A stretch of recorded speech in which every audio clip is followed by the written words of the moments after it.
काल मला एक कॉल आला आणि ते ऐकून मी खुश होऊ का कसं रिॲक्ट करू मला समजत नव्हतं. कारण ती मला पर्सनली ओळखत नाही, मीही तिला पर्सनली ओळखत नाही.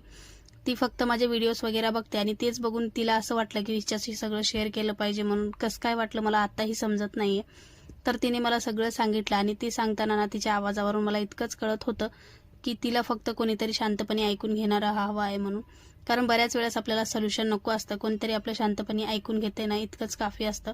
तर तिने सगळं मला सांगितल्यानंतर तिला मी एकच गोष्ट सांगितली, जे काही तिच्या लाईफमध्ये आता प्रॉब्लेम्स आहे ना, ते सगळे प्रॉब्लेम्स प्रत्येक नवीन लग्न झालेल्या मुलीसोबत होतात आणि आपल्याला त्यावेळेला असं वाटत असतं की हे सगळं माझ्यासोबतच होतंय, मलाच असं का होतंय म्हणून.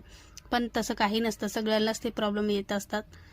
ते सांगून तिला दुसरी गोष्ट मी हे सांगितली की जे काही तुमच्या दोघांमध्ये आता प्रॉब्लेम्स चालू आहेत ना, ते फक्त दोघांमध्ये सॉल्व्ह करायचं 90% प्रयत्न करा म्हणून. कारण छोटीशी गोष्ट पण पॅरेंट्सपर्यंत गेली की खूप मोठी होऊन जाते आणि खूप मोठी गोष्ट पण दोघांमध्ये असली ना की मग ते खूप छोटी वाटते. दोघांमध्ये सॉल्व्ह झालं तर बरं असतं.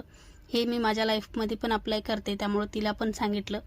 तुम्हाला यावर काय वाटतं मला नक्की कमेंट करून सांगा.